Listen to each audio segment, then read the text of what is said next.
Season 3, Episode 11, Beauty, Power, and... Freedom. Freedom, thank you. And a poodle. And a poodle. We had some distractions right beforehand, sorry. So we had a special episode this week because Levi wasn't able to do Friday last week, and I'm not going to be able to do Friday next week.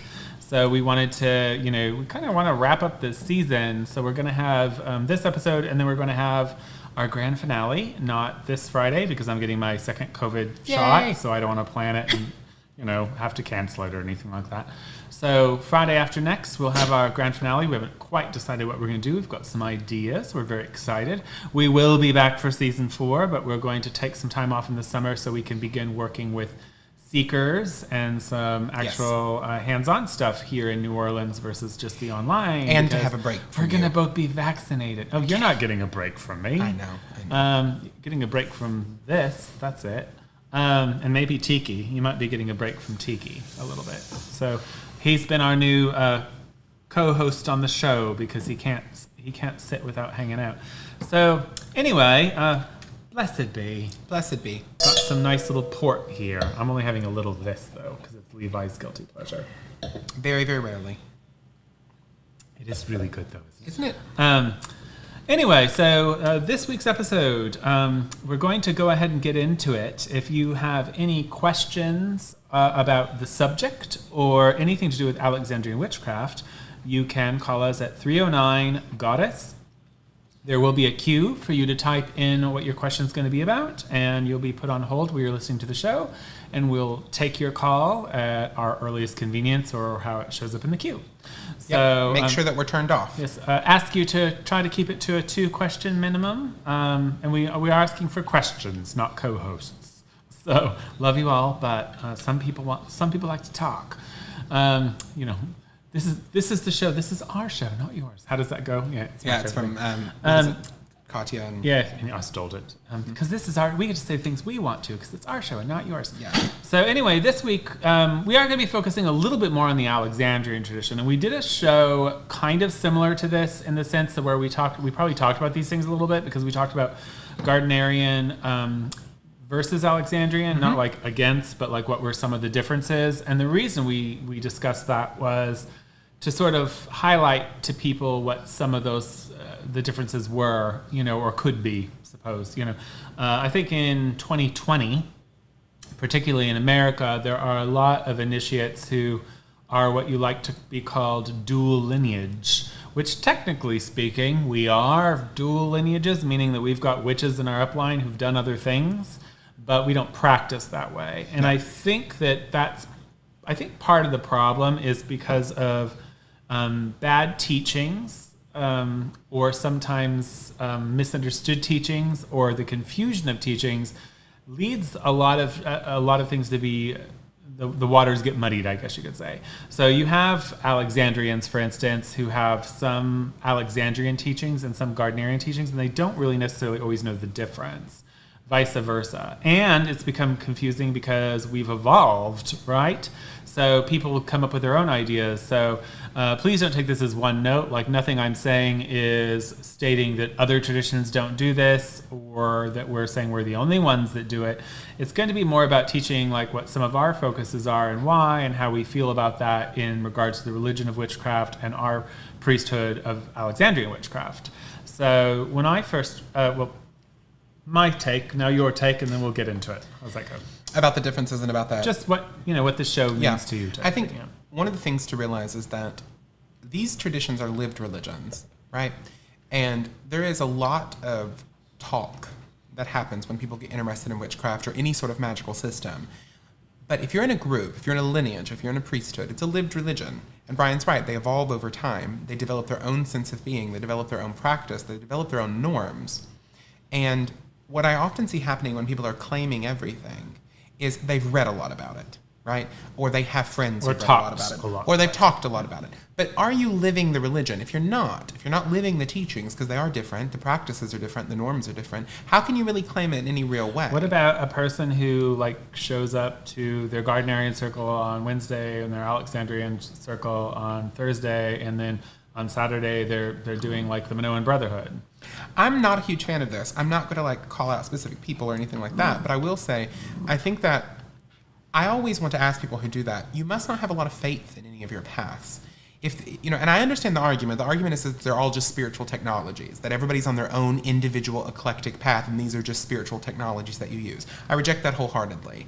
I think that almost never in the history of spiritual development has that been an approach that was used correctly or effectively. If you look at, like, nobody who was a Hasidic Jew who was going to spend their whole life becoming one with God or studying the Talmud or whatever is a Hasidic Jew 3 days a week and then goes and becomes a Lutheran on Wednesdays. You know what I mean? It's very weird. And I think that if you look at the Hindu tradition, the whole concept of the necessity of a guru, of a lineage, of a line, of diksha, initiation, that has been carried throughout so many different traditions. And when you lose that completely, I really do think you're losing something special, something magical. And the path becomes constant changing. My analogy, not to get long-winded, that I always use is spiritual traditions, to borrow a phrase from the Buddha, even though I'm not a huge, it's not my main philosophy, but he says that the Dharma is the Dhamma in Pali is a craft to get across the river, right? You discard it when you're across the river, that's fine. What fascinates me is the amount of people who are constantly changing the raft on the other side of the river. You're never going to get across the river if you're constantly like, no, I like that boat, but I'm going to do this boat now. But then there's a dinghy over there that's real pretty, and I'm going to do that. And you're never rowing. There's no work happening. You're just choosing constantly, right? And I think that that's a really nasty way to try to achieve anything, really. Well, one of the things I think that the missing piece that some of these individuals may have, and they are still searching for something, that's sometimes we call it chasing the dragon, right? They're still searching for something. They're still seeking, right? Yeah. Doreen Valente is a really good example of this. You know, she was Gardnerian, and then she was in the Cochrane tradition, and then she was in the Coven of Atho. I think Atho was before Cochrane. I don't know. I get that mixed up. But the point is, in one sense, you could look at her and say, oh, she was a student of witchcraft, which I love that idea. I love that concept. Yes. But the other thing was, like, she was constantly, like, going in and, like, wanting to learn from these people, and then she would turn around and criticize them because she was never happy, right?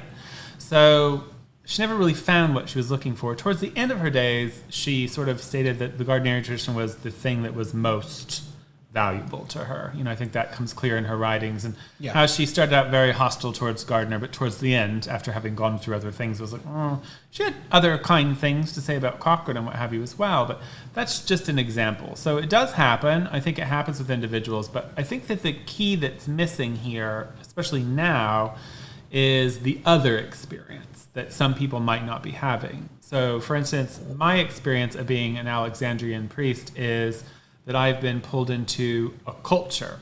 It wasn't just about being initiated as an Alexandrian priest. It wasn't just about being able to call myself that or being given the book or even just the training. It was an experience and the people that I met and who I have gotten to know and how all of our lives sort of are encapsulated by this culture. Yes. So that's where the philosophies that we're going to talk about come out tonight, is that there are some philosophies, there's some philosophical differences between, I guess you could say, orthodox witchcraft priests versus people who might not actually carry a singular philosophy or culture. I think, you know, what I've noticed with most people with dual lineage is that everyone else that they're hanging out with also has dual lineage. So it kind of, they've got their own kind of culture that's been created, but it may not be as intact as any of the original formulas they were given. For instance, if he brings over chocolate ice cream and I bring over vanilla and, you know, somebody else brings over strawberry, well, they're all forms of ice cream. They all have dairy in them. They have a lot in common. But if you mix them all together, they no longer are exactly the same thing. Oh. So, you know, you could do all the scoops next to each other, you know, whatever. Neapolitan, if you will. It's not my way, because how I've experienced Alexandrian craft is, you know, in the years that I've been in it, I'm still learning. Mm-hmm. And there's a rich depth side of it. There's an oral tradition. There's the ins and outs. There's even the gossip. You know, there's all the things and the stories. It's no different than hearing your grandmother's stories about family and things like that. Like, there's just so much that you carry with that. I can't possibly imagine how I would have time to embrace something as much as I embrace that. That's what makes me a priest. Yes. And gives me the responsibility of carrying that mantle forward. I don't have a responsibility to the pagan community. I don't have a responsibility to Gardnerians. I don't have a responsibility to Druids. I have a responsibility to that mantle that I'm carrying, which is the Alexandrian tradition. Does it mean I don't have things in common with some of these other people, or that I can't, benefit in some way from some of these individuals? Well, maybe some Gardnerians.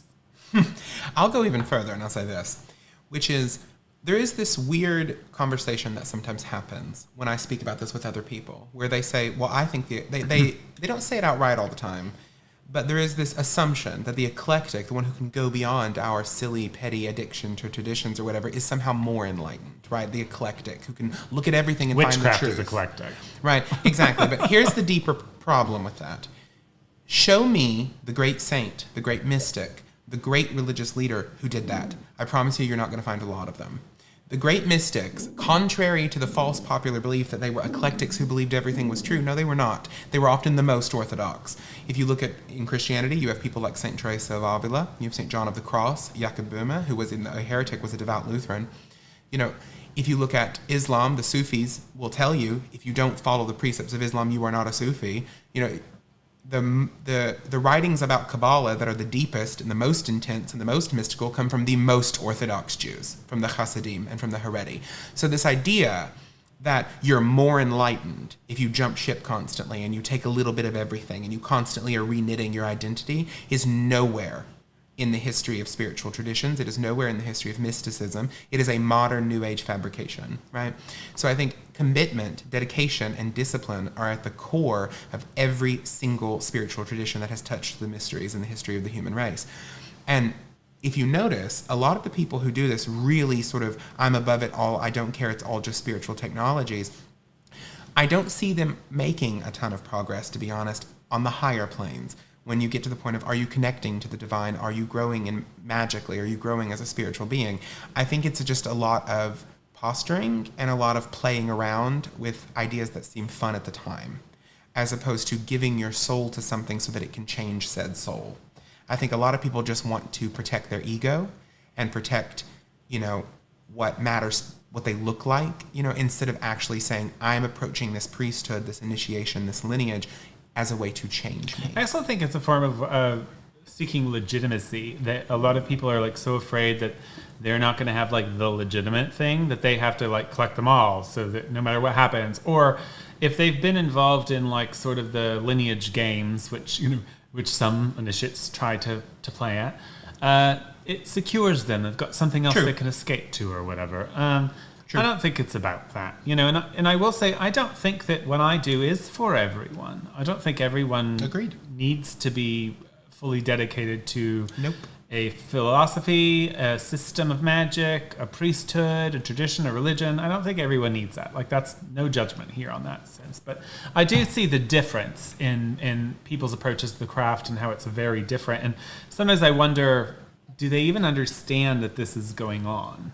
Do they understand, that we need each other's children sometimes? Do they understand that, we might be at hospital bedsides, that we might go to funerals, that we might, that there's just this, and there's a whole culture, and even people who are not necessarily initiated, who are in the families of initiates, are sometimes kind of wrapped up in this nucleus of what it means to be Alexandrian or whatever the case may be. You marry a minister, you marry a priest, it's going to affect you. So it's a thing. So I'm going to talk a little bit about what we mean when we say beauty, power, and freedom. Now, these tenets are not Alexandrian alone, particularly power and freedom. But we definitely have taken certain aspects of the craft and highlighted them in kind of our focus. So different systems are going to focus on different things. One of the first things I think that Alexandrians focus on that is extremely important. I just made my dog have a nosedive there. Fine. Power. we're unapologetic about it. And that's like kind of a thing for a lot of people nowadays. It's like we're greedy for power. We want power. We want our witchcraft to work. We feel like if there isn't power behind it, and if it doesn't work, then it's all for naught. It's pointless. So we're pretty stringent about that in our training and expectations for results. Mm-hmm. We expect our initiates to be able to work the arts successfully. And as a tradition that's always been sort of an unapologetic stance. We're occultists. We work magic. We practice witchcraft, as a religion, and it's a religion of magic. Yes. And so therefore, this has to be the first thing that must be made manifest within your life. We realize that can be taken into moral implications, but that's the unapologetic part. You have to have it to even have the conversation about morals, right? To worry about thinking about it. Like, if it doesn't matter, it doesn't matter. Correct. And I would say about power, notice that we put it in this triad of beauty and freedom. We do believe in power, and I've struggled sometimes with, is that unspiritual? Is that terribly horrible? And then I realized, no, of course not. There is no spirituality without power. If you think that this is something that's not found in the deeper, more beautiful, less shallow forms of spirituality, then you've not read a lot, unfortunately. Because if you read the Yoga Sutras, if you read Buddhist scriptures, they talk constantly about the supernatural powers that come through meditation and how much power flows through the Dharma or the Dhamma or whatever the particular philosophy is. It's a miracle for those religions. It's a miracle for Christians, right? It's an expectation for ours. But like in Buddhism, one of the marks of the Tathagata, the Buddha, the one who has went before, is that he has siddhis, which are supernatural powers, right? It had to be shown that he had the power or nobody would believe him. So it really does matter, right? The fact is that there has to be some spark of divinity within the practice. This is why I get very angry when people are like, witchcraft is only operative magic. I'm like, no. There's no spark of God, there's no power, there's no connection to that thing that is bigger than the self, and then it's useless. What if magic was God? This is the thing. What if magic is God? What's the difference? This power that you're working with. So we absolutely, that's a strong emphasis for our priesthood, is we have a strong focus on power. Yes. It's important to us. It's never not important. It's always important. Can't have a hearth without a lit fire. Beauty, right? Beauty is also in regular craft tenets, but I don't think it's as contemplated by everyone who's not in priesthood. And so for us, there's almost a charge for excellence. We should take care of our bodies. We should look as beautiful as we can. We should take care of our bodies like temples. Should all be gorgeous. Notice I don't initiate very many ugly people. Or any, really, honestly. Because then I have to look at them. God bless you. Beauty on the inside as well. So there is. I love how mildly that is added on, tacked on at the end. It's the most important, first of all. It's also on how we present ourselves and in how we approach our gods, our ritual, our worship. Everything is done to its best. In the Alexandrian craft, try your best at everything. Yes. And that is where the beauty is. Whether it's taking care of yourself, taking care of others, taking care of your animals, setting up your altar, making your robes, buying your robes, whatever the case may be. How we polish our instruments and our brass, how we clean our white, pristine robes. All of these things are done in an act of worship which emanates beauty. Yep. And from this beauty comes power. So it is a focus. We think we should try to do everything in a beautiful way because beauty is an act of worship unto itself. Absolutely. It's kind of like the Buddhists making the mandala, right? Mandala, yeah. Mandala. They're beautiful. They might take time, and of course they're swept away, and there's a beauty in that. Absolutely. And I would say that, first of all, it is a very traditional thing to say that beauty is a path to God. That is very quintessential in Greek philosophy, truth, beauty, and goodness, right? That are the three supremes or whatever, and a lot of Platonic and Aristotelian inheritances in Western philosophy. It's also true that beauty is a huge part of the Christian spiritual tradition. The construction of cathedrals where every single thing teaches something, right? The mudras in Hindu and Buddhist statues that teach you something. All of it is about grace, right? And there's a very popular thing that happens online now, or in books even, I've seen it in print, where it says, none of that matters. All that matters is intent. That's the only thing that matters. Well, beauty is a form of intent. If you want to go to God with some tinfoil and garbage that you found in the house, and your argument is, well, I didn't have anything, you know, I'm so pitiful. You couldn't have walked. Harbor Mist. You couldn't have walked. I know, right? Harbor You couldn't Mist. have walked to pick flowers. You couldn't have learned a craft to make something yourself. Beauty does not mean money. Beauty means intent and passion and attention, right? So, like, if somebody came to you as a lover or as a business partner, but let's take lover because that's sort of the relationship to God that true mystics have. And they put zero effort into it, but they said, but I like you. I mean, I don't have anything for you, and I didn't try my best, and I didn't do anything, but my intentions are good. Would you believe them? No. And so the thing is beauty is not about elitism.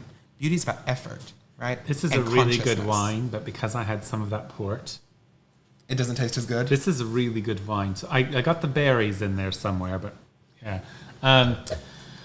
Beauty, you know, I think that that's something for us to focus on, you know, in our acts of worship. You know, we definitely, Christian's going to have a little bit of a heyday here in a minute, I think. I know. Yes. So everything we do is put to the highest standards, you know, your highest ideals, as you might like it. You know, we are humans, we're flawed creatures, and there's a beauty in that as well.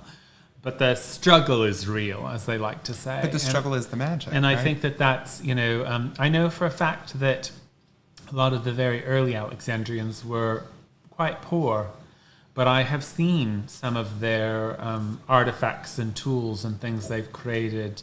They really could take nothing and make something magnificent about it. Yep. I never saw it, but I know of a high priest who crafted a sword out of a fence post, and it was supposedly, quite frankly, impressive. You know, they would use what they had, what was available to them.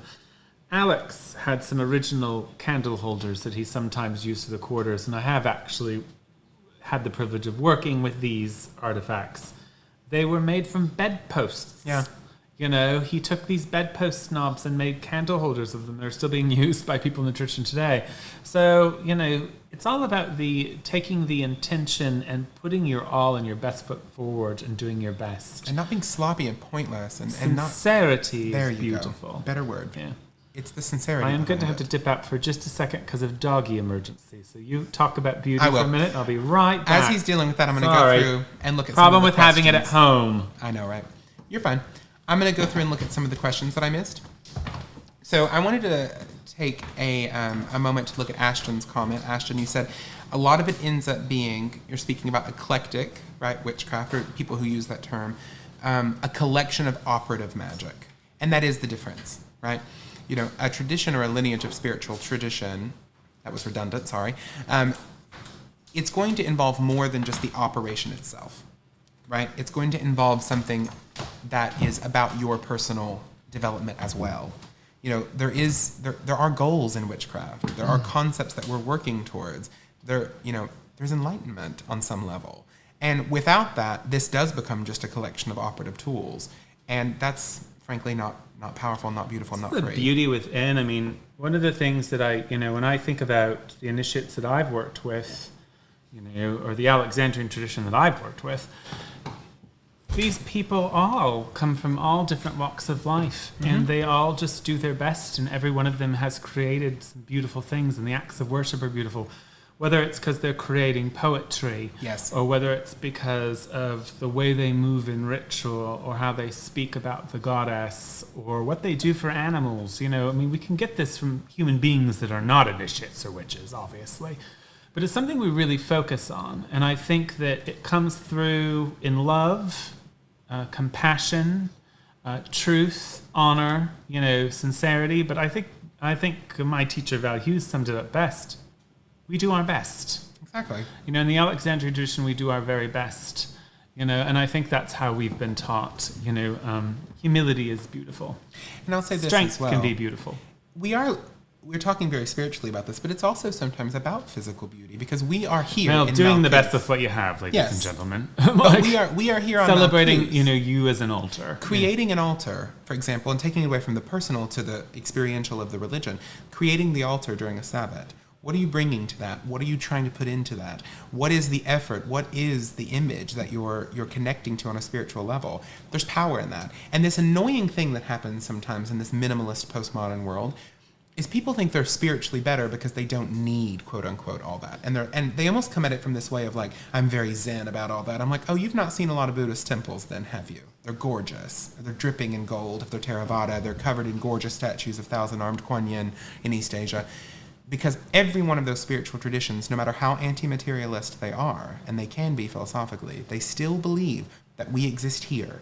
And we learn through what is beautiful. We learn through what is coherent. We learn through what is obviously a work of effort and devotion. And there's the other side to it too. We don't keep anything that's ugly. So if it's an ugly belief, or if it's an ugly ritual, or if it's just ugly, we don't keep it. We realize it doesn't have value in the magical realms. Yep. Right? So our pursuit of beauty is also about recognizing when something's just ugly, whether it's a human experience, an action, a person, whatever the case may be. We discard it, we move on. We only allow the beauty to exist within the temple of our lives. That is part of the construct of priesthood, to make the temple beautiful, to set up the altars beautiful, to make the rituals beautiful for the gods and the people, right? If you recognize something was ugly, you get rid of it. We don't want to keep that. Why would you? So a good example is nudity in the Alexandrian ritual. So we do work nude. A lot of people get confused about that. But we only work nude when it's beautiful, when it makes sense in the ritual. We don't tend to enter the circles nude. Somebody once said to me, we never enter the circle like Gardnerian slaves. I knew he was going to go there with that. And I didn't know what it meant at the time. And then I worked with a coven once. I'm not naming names, obviously, because this is about the experience. I worked with a coven once. Great coven. Wasn't anything wrong with them. I'm not criticizing coming into the circle naked either. But I didn't get what it meant. I had worked where I've come into circles naked, and I've worked where I've come into circles robed. But I didn't know what it meant at the time. And we had a visiting coven who some of the priestesses filed in naked. And they were hunched over and embarrassed and uncomfortable. And I then knew what that statement meant. It wasn't a choice. It wasn't beautiful. Yeah. It wasn't a choice, which we'll go into our next thing. But a lot of the decisions and practices that have evolved within the Alexandrian tradition are with philosophies in mind. They weren't they're thought arbitrary. out. They have meaning. And so when you stick the label Alexandrian on something, so I'm Alexandrian, and you don't know what any of this means, and you've never talked to the people that lived it, that you're losing something. You're pretty soon, these things are eventually going to somewhat devolve, I suppose, and a label is a label as long as you have the lineage, I suppose. But I would think everyone wants to pursue what Alex and Maxine actually did. That's why I wanted to become Alexandrian. I would assume that's what anyone who wants to be Alexandrian would do, but that could be my assumption. But I've been blessed to being plugged very much into that world, and, I don't think we take it for granted. Not at all. Not in the least. But, I can see why some people might, if they didn't know any different. And before we leave beauty, I wanted to bring up two comments I saw in the comments. Alex said that a lack of beauty in something has almost become social capital in the modern world. And Aspect 617 said anti-beauty has Gnostic overtones. I agree with both of these statements. Alex, you're very correct. It's almost become like a badge of honor to be as ugly as you can, right? This is a thing that happens in art, the brutalist movement and futurism and all of these things. So I do think we stand against that. I really do. And then you're right, Aspect. It is a form of sort of Gnostic anti-materialism, and the matter is evil and the body is gross, and we don't believe that. Witchcraft is a religion of mind and body. So, we live in this world, and we want to cultivate the mind, but we do it in the flesh. So, they both exist. And we're going to move on to an Alexandrian favorite, freedom. Freedom! Something that, is a major tenet of the craft. It originates in Leland's work, continues within the Book of Shadows, as well as being found throughout mythology and folklore around the world, revolving around magical cults and goddess worship. So, I always love the fact that you've got Leland's work, and then you go to Neme, and you've got the custom of the escaped slave being given a ritual kingship, a religious ritual kingship. It shows that even in a historical context, Diana had some sort of connection with slavery and not liking it, right? Being free. Which makes sense for a goddess of the woods, really, doesn't it? Uh-huh. So in witchcraft, freedom has always been a tenet, long before Alexandrian witchcraft came onto the scene. However, it's one that Alex embraced. See, one of the things I think people often forget, there was a woman posting on my Facebook wall just the other night, and she was going on about how Alex and Gardner had ripped off things from other occultists or what have you. I think one of the things that people forget is that in Gardner's existence, it was just called witchcraft. And in Alex's early formative years in the craft, it was just called witchcraft. Yeah. No one was really calling it Gardnerian or Alexandrian witchcraft. There was one religion of witchcraft. And there were a lot of different people claiming to have the real deal around this religion of witchcraft. But they all had covens, they all had initiations, they all had a moon goddess and a horde god, they all worked magic. They all work the 8 Sabbats, yeah. And you can decide who stole it from who, yada, yada, yada. But this is Alexandrian, Gardnerian, Cochrane, Sybil Leek, Charles Cardell. All these people were doing the same thing within the 50s, and the Manchester coven was not called an Alexandrian coven, and that was the first coven that Alex and Maxine worked with. It was just a witchcraft And we coven. know that Alex was working the craft before Maxine. And we know he's working with people before Maxine. So they were just practicing the religion of witchcraft. So the idea that he ripped it off from the Gardnerians is really not accurate. He already had it from being initiated into witchcraft, obviously. However, what did happen is an evolution of philosophies. So the only difference between Alexandrian witchcraft and Gardnerian witchcraft is perspective. It's based on the same religious rules, the same religious texts.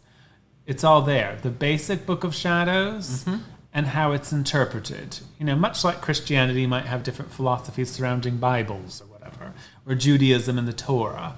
It is up here. And that's what makes it really complicated when you get someone who says they're dual lineage, because you say, well, what do you believe? If you believe you need to do this every time, like some Gardnerians, and we don't do that, how can you say you're us? Yeah. Because we don't believe you have to do this, and they believe you have to do this. It's because these people haven't really formulated an intellectual belief at all, quite frankly. I think it's because they, we worship the god, we worship the goddess, we believe in magic. Like I said earlier, they're viewing it as a spiritual technology and not an actual path that's going to train them. And, I'm not saying that's necessarily wrong, but I think they're missing out a great deal. Excuse me. And it varies, mileage varies, as they say. But I'm very, very thankful that I got plugged into that sort of thing. So freedom was a huge tenet. One of the reasons why we don't ritually scourge for purification all the time is because it was seen as overly controlling and unnecessary. Yes. One of the reasons why we don't always work in the nude is because it's not an act of freedom if you have to do it. It's not a choice. There are certain things that we empower the person to do. However, it is also not an order of chaos. I once had a student who went off the deep end and took that philosophy of freedom to mean you get to do whatever you want. No, this is an ordered society, and it's a priesthood. So your freedom is your choice to be in it. You can leave at any time you want. Yep. But if you choose to serve as a priesthood, any priesthood is going to have some rules and regulations. They may not be like Christian ones. They may be very liberal in some senses, but there's going to be something. And if you are brought up in the craft and trained, you're going to know what those are. So absolutely, we all do have oaths and obligations and things like that we're not free to break. And we also have codes of conduct we should know better than, that should not be playing out in public light. But, Facebook. I know. Unfortunately. But freedom, I think, is a tenet in the heart of witchcraft. This is... It's at the very heart of the mythology of it. It is, and in magic itself. So we do believe every human being should be free to be themselves and to find their will and to fulfill their will. And we believe you can do this without harming It doesn't have to be a path of destruction to get there. No. Whenever your choices are made or declared in a way that harms, it should show you that it's already wrong. So regardless of your perceived noble intentions, if you're on a path to harm, you're not on the path of the craft, regardless of your reasons. People don't like that nowadays because they don't like to be held accountable. Agreed. But it's not people that are going to hold you accountable. It's the written record you're creating of yourself as an initiate or as a human being. Your own karma. I think Christian's Uber Eats may have arrived. Tank. Here's a good question. If you feel like one of your initiates is struggling with all of this, or one of these principles, how do you approach that? That's Hector's question. If an initiate's struggling with those concepts, I'm trying to see if I can speak. If you feel like one of your initiates is struggling with these principles, well, I think all initiates struggle with all of them. I think the best thing you can do is try to lead by example and to give them a good example. However, there's another sense to it too. We're not like Christianity. So generally speaking, our initiates sort of have these innate qualities anyway, so it's not too much of a struggle. We probably wouldn't bring someone in who had no interest in power. Or freedom. I would assume most people are interested in freedom. You'd be surprised. Beauty is kind of a fun one for me because people want to take that right away to the artificial, don't they? Yes, they do. And that's what makes it fun. That's why I could say things like, I don't initiate the terribly ugly. And I don't. Do you know what I mean by that? You may not. Exactly. The play on words is very important here. And it's one of the things that it took me a while to get used to as an initiate. Because I was used to sort of rigid, Catholic scholasticism, I should say, is the tongue-in-cheek way of teaching, where there is a truth behind a lie. There is a sort of a play on words, a game, if you will, to sort of get you to suss out the truth. That's a very nice way of teaching, and it took me a while to get used to it. I've got there now, but it did take a while. So sometimes when we do say bombastic things, it's on purpose. You know what I mean? Or Levi's just terribly drunk. Never. It's happened a couple times. Very, very rarely. You should have a little bit more port. I should not. It keeps I almost had a little more. It's really good port. It's delicious, but I've had my taste and I'm done. I switched to this because I was a like, I wanted more, and I thought, oh no. I'm a bit of a teetotaler. Not a good idea. Wicked Witch, I'll answer your question very quickly. It says, I read somewhere Gardner was a Rosicrucian. Is that true? Gardner was interested in Freemasonry and had associations with Freemasonry. He was a Freemason. But there was a Rosicrucian theater that he had associations with. You can read about it in Philip Heselton's book about the histories of witchcraft. And Gerald Gardner's biography, but he was not initiated into some particular Rosicrucian lineage, to my knowledge. He had an association with Rosicrucians. We don't know of him being initiated. He was a Freemason, though, so it is possible. And he had an affiliation with the OTO. Oh, okay. So somebody said they looked it on Wikipedia and he was in the Order Crotona. Sure. But you got to remember, a lot of these ephemeral esoteric orders, how much they influence people, how big they were, how they actually function. Wikipedia is not your best source for information, and I don't know that he was in it. I think he met the Fellowship of Crotona. I think that the story actually goes, and I could be a little wrong on this because it's been a while, but I believe that it was the idea that some of the members of the New Force Coven were in the Rosicrucian order, and that is true from what we know of research. So he met members of them through some sort of theater play thing. Yeah, it was and a local so he Rosicrucian met theater. them, but I don't think he was actually in the order. Could be wrong on the top of my head. I'd have to go double check my research on that 'cause it's been a while. But he definitely was, at least on paper, a member of the OTO, and he definitely was a third-degree Mason. Obviously had occult acquaintances. He was also friends with the guy who founded the Druid order, Bards, Ovates, and Druids, Ross Nicholas. He was friends with him. In fact, one of the first Druid rituals that were performed, they used Gardner's sword. There was lots of things that were cross-pollinated at that time. They were occultists, and occultists at that time were usually either well-educated, wealthy, or novelty-type characters. Mm-hmm. So nothing's changed. A lot of the novelty, to be honest with you. Also, I have my own personal hang-ups when people say the Rosicrucians, because there's been more than one. Exactly, before, and there's no history. And first of all, there's a huch amount of evidence that a lot of the Rosicrucian almost all occult orders jokes are Freemason breakoffs. The first Druids were Freemason breakoff. Lots of the Rosicrucians are, a lot of them are. So the OTO is based on Freemason sort of hierarchy, the Ordo Templi Orientis, it's very based on that. So yeah, it's a whole thing, right? We owe a lot of our occult ideas and whatnot to Masonic organizations. I believe that the Masonic organization is, in its heart, a cult. I do too. They call it, I love what they call it. Working with light. Yeah, they call it the light, right?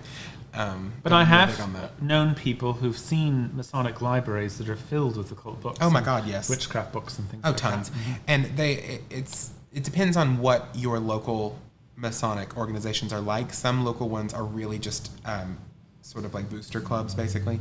But in some areas, they are very, very into the light. So it's like massive numerological Me and Levi studies. toyed with the idea of joining the Masons here in Not New for me, Orleans. though. We did toy with it. But not for me. Well, for different reasons. Yes. I think I think it's the same reason, really. We're afraid that they're going to be a bunch of homophobic Southerners up here. You're not wrong. But it's also, I don't know if I could, the whole all-male thing, no goddess, I can't. I get a lot of goddess in witchcraft. So why do I need anything else? I don't really need anything else. I think it's that's kind of the occultist in me. I think probably that finds it somewhat. I also interesting. think that it's unfortunately an organization that's in its later days. Like if they're having a hard time keeping things open. They don't get a lot of new members. Maybe we could get in. True, but their glory days are kind of in the past. You never know when there could be a revival. And I think that that's an okay thing because I'm here for the rebirth of the Great Mother. We could infiltrate and take it over. We should, but the all-boys club of wannabe occultists is going to give way to the great rebirth of the goddess, Kali, the Kali Yuga. I'll take that. I'm more into that. So we did Alexandra, who I believe is a previous viewer. Oh, it's Lada Diana.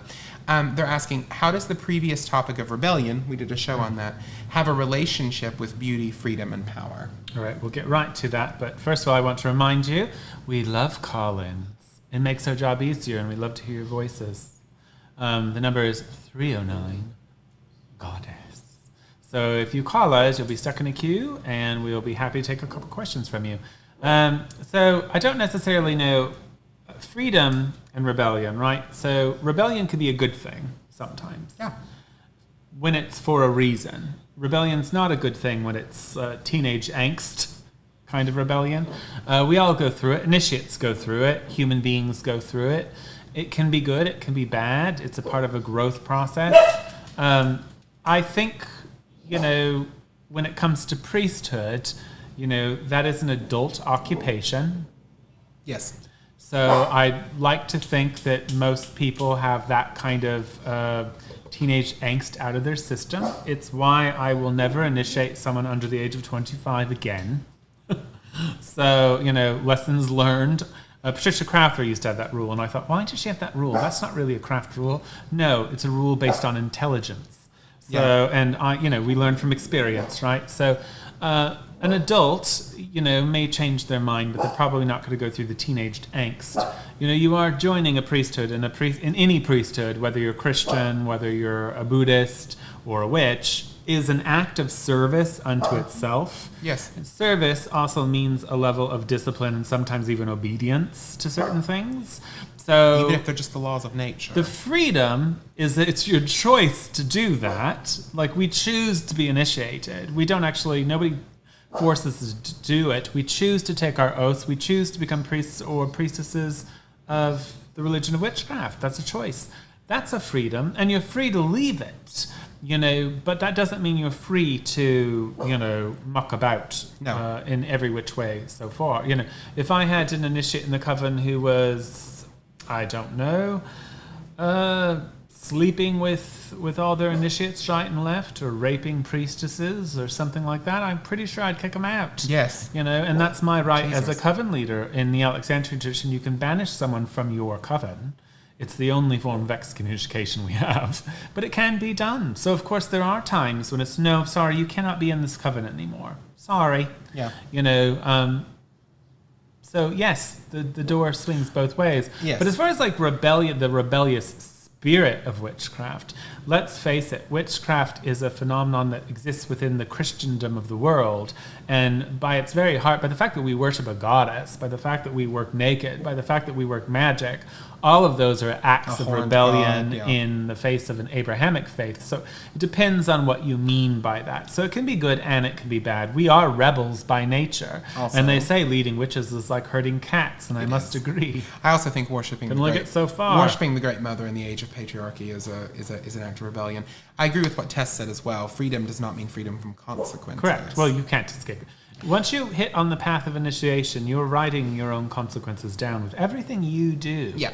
And that's going to be between you and existence in the end. And the laws that govern this universe.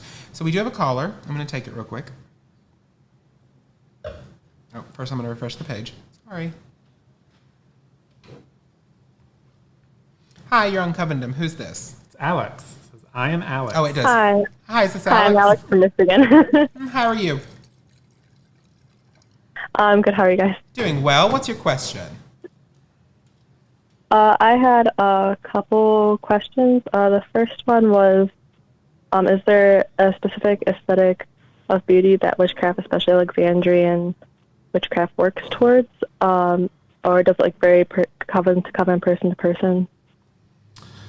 Well, I mean, anything in witchcraft, one of the things that's also a tenet of the craft, which follows under the aspect of freedom, is coven autonomy. Yeah. So, and Gardner set this up, or his predecessors. So either the New Forest gave this to him, or he created it, however you will. Every coven is autonomous, so it's only led by its high priest and high priestess, right? Or one or the other, depending on the situation. Sometimes you do have just a high priestess or just a high priest, because people die, move on, yada yada. However, in the ideal, you've got a male and a female leader, and you might have elders as well. They're the governing body of that small nucleus. And what's fantastic about that, well, first of all, it's worked. It's why the Alexandrian and Gardnerian tradition survived to this day. You've got so many traditions that have come on the scene that people still know what it's called, but it doesn't really exist. Like, people are still talking about CX Wicca. I have never, ever met someone who actually practices that or seen a group about it ever, and that's because it's just not a thing.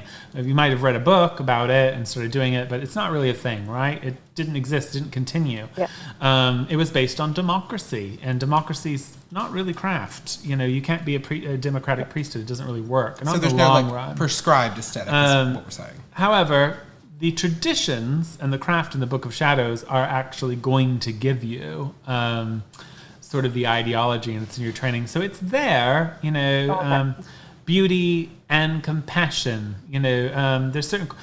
Beauty, first of all, starts from sincerity, I think. Sincerity and love, of the self, of other.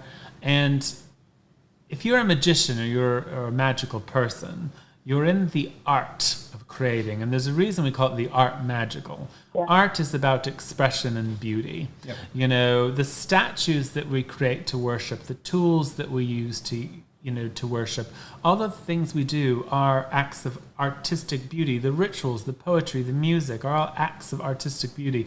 So you want an artist. You want someone who's already innately capable of bringing beauty into the world by one method or another. Yep. So I think that would be the universal thing, even if that's not the vocabulary people would use. Yep. But, aesthetically beautiful, I think it's, anyone can be aesthetically beauattractive. It's all about, honestly, think it's about what this. you do with it. Think about historically, Alex, about people who were considered beautiful who were not conventionally attractive. Like, look at Iris Apfelbaum and people like that who are, it's about confidence, right? It's confidence and power. How they carry themselves, what they do with it, I mean, I do think it's important as an occultist to take care of yourself. I think we should all, try to get off our COVID weights and things like that. I think that's a good thing to do. Take care of yourself. Do the best with what you can do, but we all have different metabolisms, we have different ages, we have different lots of things. Yeah, so aesthetic depends a lot on the situation. And it is, that kind of beauty is in the eye of the beholder, but what is definitely the eye that I want to behold is that sincerity, that ability to be able to manifest beauty into the world. Real. It's powerful. Do you have another question, Alex? The second one probably geared more towards Levi, and I don't know how much this has to do with Alexandrian tradition, but do you believe in or use zodiacal releasing? And then if you do, do you see it as a power of deity? Use the what now? Sorry. Do you believe in or use zodiacal releasing? And if you do, Zodiacal releasing. do you view it? Not Do you personally. view it as like part of deity, or? We don't use it in craft, and it's not something I use personally a lot in my astrology. I will say that. They're getting ready for your book. When's your book's released? My book comes out in May and June. I pre-ordered it. Yay, I'm so glad you did. I hope you love it. It's not something I go over. The book is honestly, one of the biggest things about the Art Cosmic is that it's so approaching. it comes out in May. Yes. Do you know the date on top I of don't your head? yet. So this May, probably May 1st, May or I would June. guess. I can't remember. I'm going to guess first. But it's more about, we're approaching it much more from a traditional sort of spiritual bent. So, But I hope that answers it on some And you're level. right, that is more of a question for Levi. Thank you for calling in. Yeah, thank you. Yeah, thank you so much. I do want to ask. Thank you. Bye. Thank you so much. I'm also so glad she ordered the book. So sweet. I want to go back to something Craig said because I actually really want to address this. What would the craft look like if it didn't have its counter-cultural aspect of being a reaction to Christianity, and how will it develop when that is no longer important because Christianity is dying in the Western world at least? It's actually growing like wildfire globally, but not where we live. Well, I think we're a long ways away from misogynistic religions going away. Exactly. You know? So I think what I was going to actually say this, I knew you would go to the same place I did, is we're more than just a reaction against not Christianity. just Christianity. We're Now, a reaction against patriarchy. Now we're not. Right. You know, I mean, if you go into the historic aspects of the medieval mythology of the witch existing, you know, within the Christian mindset during, you know, that time, it was still an act of religiosity outside of the church. Yes. You know, and it was considered an act of rebellion punishable by death. You know, I mean, that still goes on in some places in the world. But I want to say something, which is, I actually already experienced this, Craig. So, like, I travel in circles that are very secular. And I actually think my witchcraft is not really anymore a rebellion against Christendom. Because Christendom's largely dead in the educated world of the Western countries. What I'm rebelling against is the postmodern apathy and malaise of a godless world of consumerism. I worship a great mother. I worship a natural religion. I connect to my mind through magic and theurgy. That is a rebellion against a world that says the only thing that matters is which cell phone you have and whether or not you can mindlessly numb yourself with enough television to squash wake you with up. a horrible reminder. I'd be akin to think that Levi is right, you know, that Christianity's falling in the West and that, you know, that there's other things out there like... I said in the educated circles, not necessarily in the whole Very world. well. Yeah. Very good. Yeah, that's what I meant. I was just going to say Trump. Remember No. I'm talking about in academia. I think in our society... Well, it's largely dead. Academia has always suffered being the minority. I've recommended it before.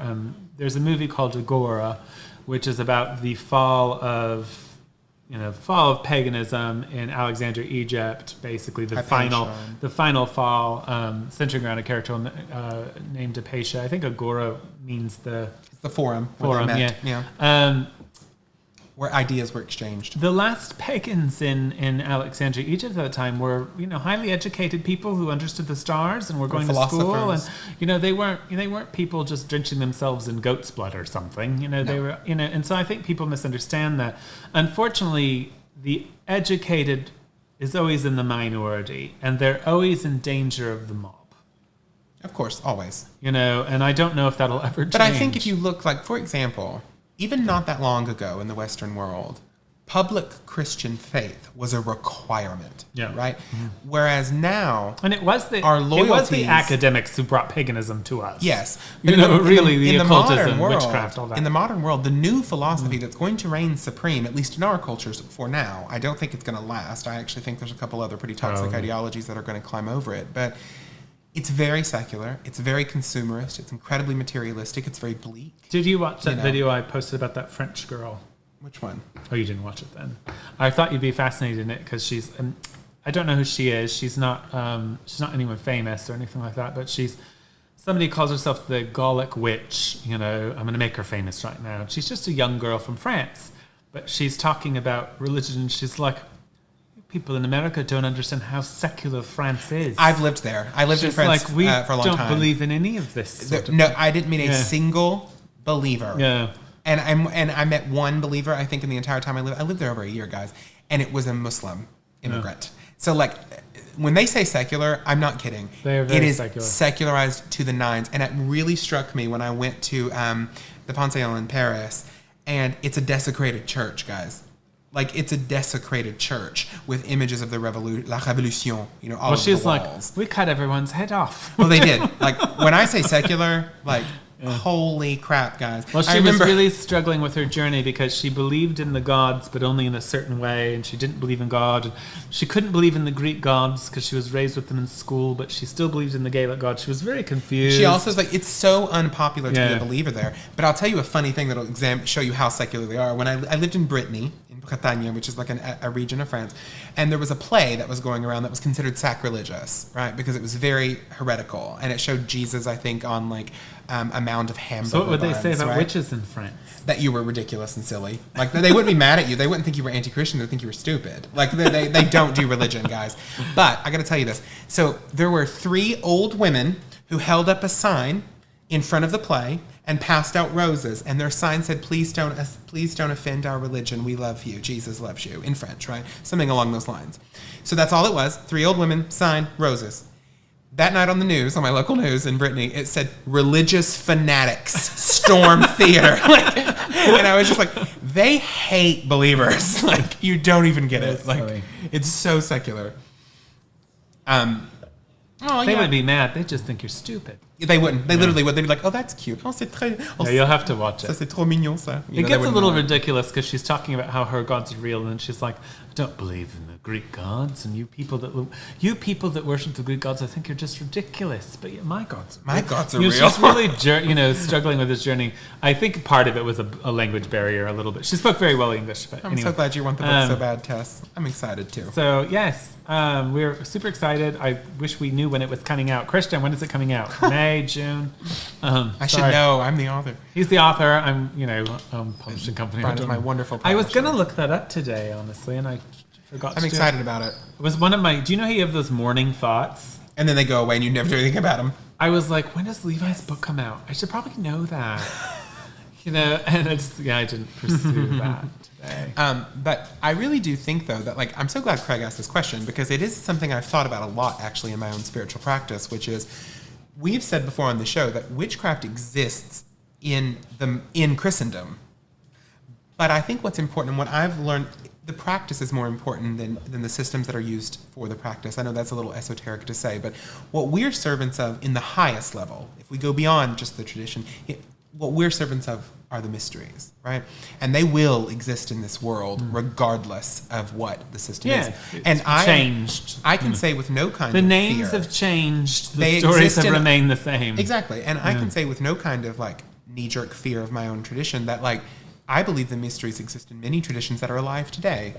And that doesn't scare me at all. I think it probably bothers some of my more radical Celtic counterparts, but I believe that the modern cult of witchcraft is a reincarnation of the cult of Isis, the European cult of Isis.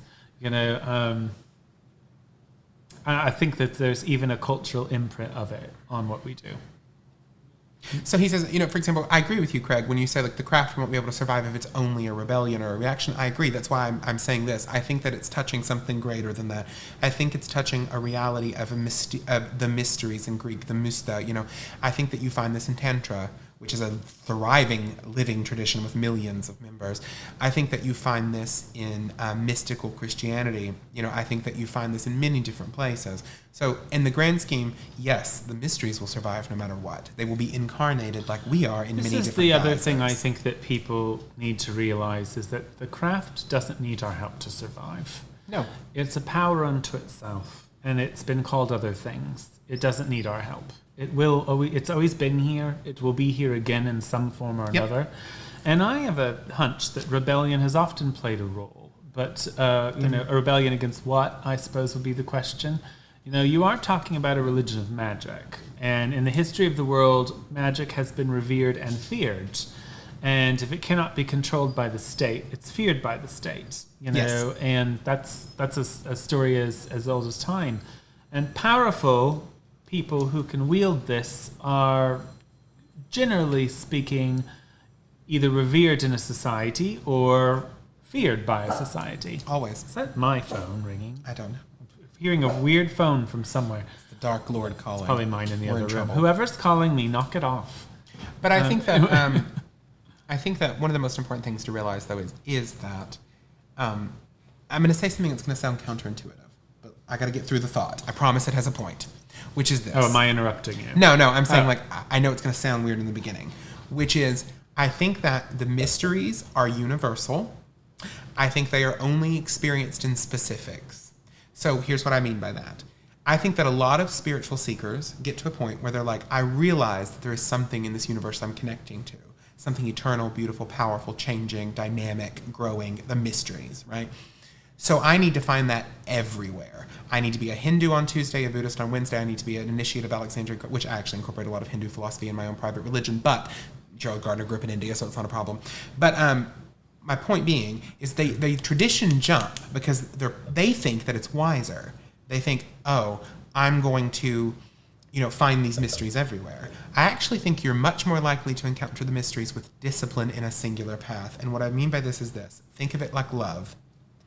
If you go out and you experience love for a day with one person, and then the next day it's another person, and the next day it's another person. And I'm not talking about just monogamy here or the debate about polyamory. I'm not talking about that at all.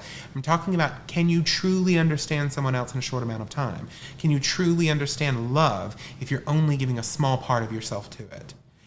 I don't think you can.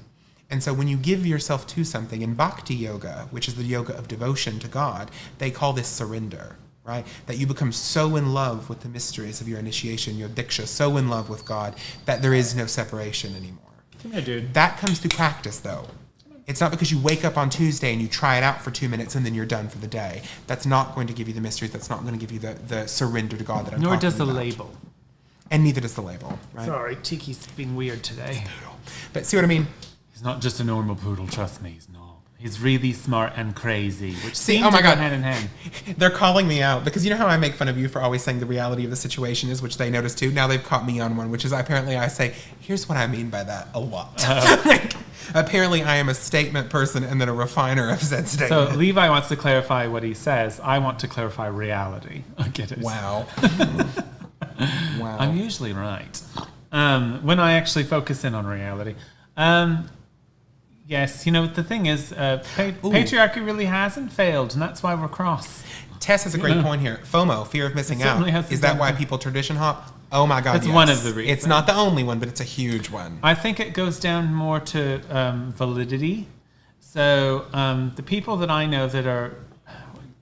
The thing is, especially early in American craft, because people didn't know each other, there were a lot of examples of people like attacking each other's pedigree or attacking lines or trying to figure out how each other did things. It still goes on to some degree now, but not like it did. And so I think a lot of people develop this habit in America of if I get all the things, then I'm real. I know, right? And no matter what you take away from me or what becomes, if Gardnerian all of a sudden becomes unpopular, well, I'm this, or whatever, or if all of a sudden half the Welsh people get mad at me, I'm also this, and Levi does not need a Twitter for all the people saying it's not how I operate, don't get me wrong, I'm extremely grateful for the elder priests and priestesses that I've got to meet who worked with Alex and Maxine, who have taught me, who've shared circle with me, who've become my friends,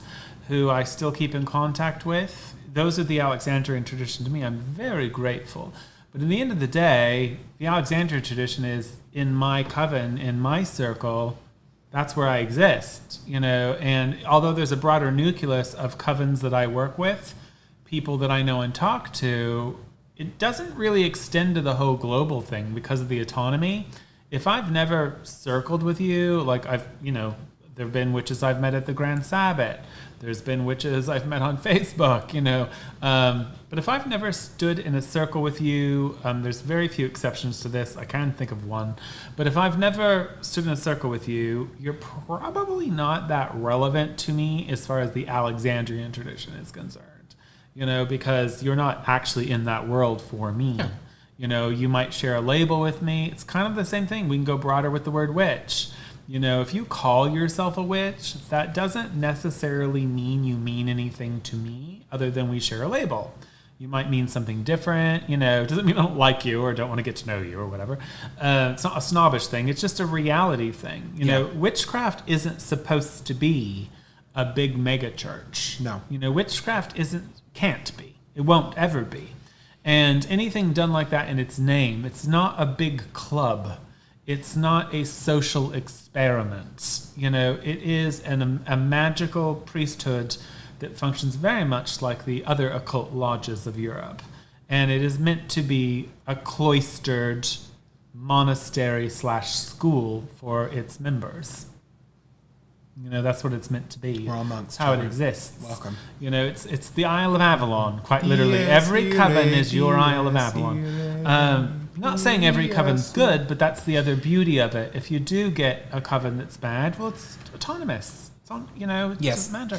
So it's, you know, it can only do so much harm because it's a small group of people. You get a mega church that's bad. You know, I'll just throw it out. I'm going to throw it out here. This one thing. There are initiates out there, and some people might say I'm one of them, who make us all look bad on social media and things like that. And I detest it. But none of that has anything to do with actual craft. With what we're doing here. You know, what Levi and I are doing here, the reason I do it, let him speak for himself, is I do it to light a beacon for seekers of the craft, to let them know that it's not all on Instagram, that there is actually a religion, that we do have initiations and priesthoods, and I that's all it's for. Those people who are looking for the breadcrumbs. Yeah. It's not for initiates. I'm happy and delighted if initiates benefit from this in some way. I benefit from the work of other initiates. And, you know, blessed be to all of you. I'm happy if this is helping you, but this is for the seekers. That's why I do it. Of course. You guys don't need me. You've got your own teachers and covens and whatever. So that's why I do it. I do it because I wish I would have had it at one point in time. So I want to say two things.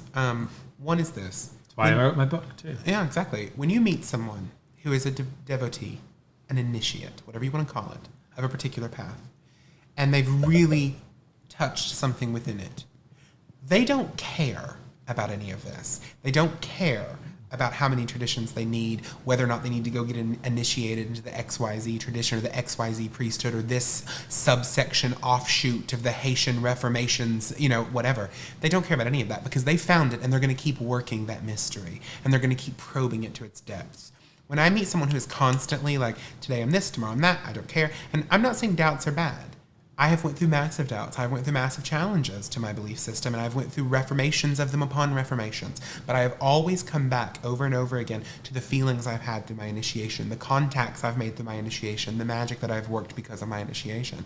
If you are willing to sever that completely, depending on what day of the week it is, then I don't think you've touched anything besides your own ego. That's all you've touched. And you've not learned how to sublimate it. You've not learned how to work with it. So, I mean, what is the point of any of this? And I'll say to Craig, you said, you know, about God, goddess, nature, and mankind. I'm not getting into details because I actually think this is more of an initiate conversation than it would be for the public.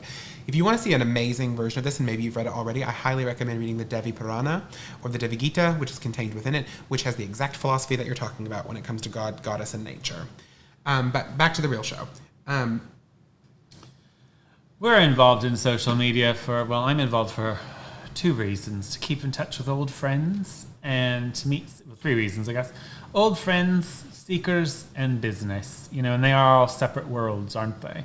You know, what most people don't understand is like Christianize our business, our occult business, often called a witchcraft business, but it's not really. It's an occult business because we sell tons of things that have nothing to do with witchcraft. Most of our money comes from non-practitioners. You know, we live in tourist towns. People who are interested and want a taste of it. Not really, we don't make our money off the occult pagan community. Sure, there are pagans and witches and voodoo people and all kinds of things who are our loyal customers and have benefited from our festivals and what have you. And, you know, we obviously bring in authors and teachers from other traditions, and we're supporting their work by giving them money or a platform or whatever the case may be. Likewise, we use our platform, our mundane occult business platform, to promote the religion of witchcraft from our own vehicle. But they're separate. You know, they're connected in that weird sort of way, but, you know, We don't make any money off Alexandrian witchcraft. My book is probably the closest thing to make money off Alexandrian witchcraft that we've ever done. And it's a book. It's the writing of the book. It's not even purely about Alexandrian witchcraft. Yeah. So, that the laborer is worthy of their hire. So it's, that's a thing. The rose ankh that I designed for the Alexandrian tradition, we sell it at cost.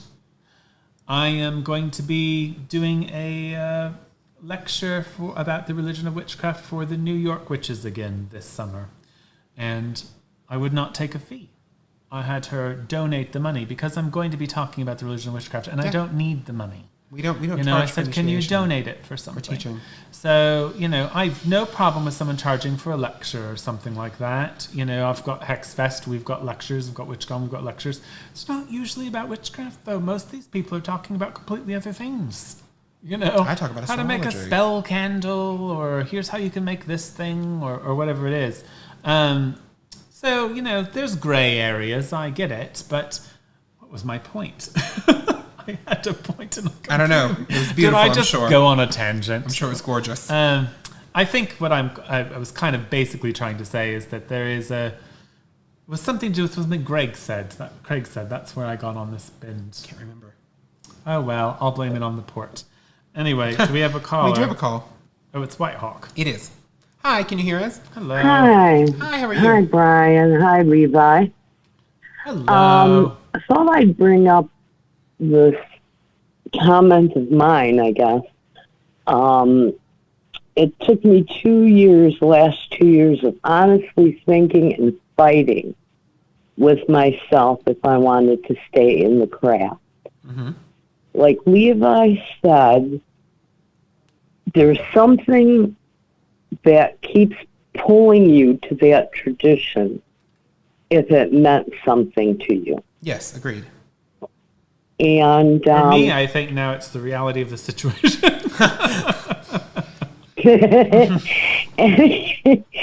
anyway, I left the craft because it no longer had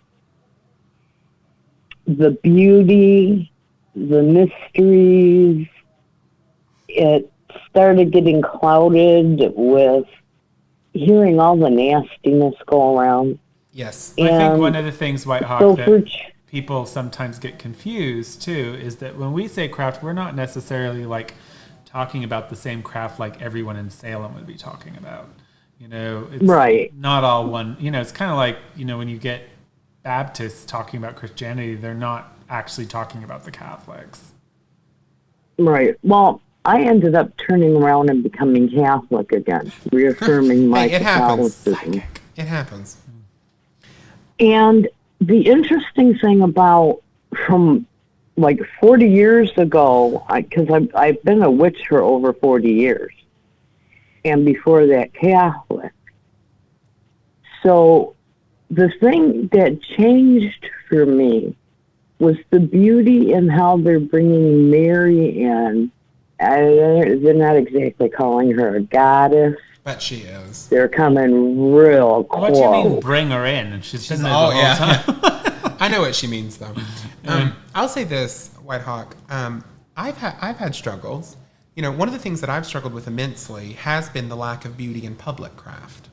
The fact that in private, public. yes, in private, my Not religion everyone should be. becomes so much about the gods and mystery and initiation and beauty, and then in public, it's just, to be perfectly frank, a lot of people calling themselves witch, they're the lowest of the low. I mean, it's the tackiest, least intellectual, least spiritual people who are just pushing an agenda and awful, crystal collecting lunatics, and they have no knowledge of philosophy, no connection to the mysteries, and it has made me look into other philosophies, particularly, in the East. But I'll say this: what I've tried to do more recently is, instead of me trying to create a reformation, I don't want to be a Martin Luther. What I want to be is a mystic. You see, Levi believes in reunification. I don't. What I want to be is, I want to be able to see the deeper philosophy within the practice I'm already doing. It's like I want to be married and in love with the craft. I want to understand it. Aren't you already?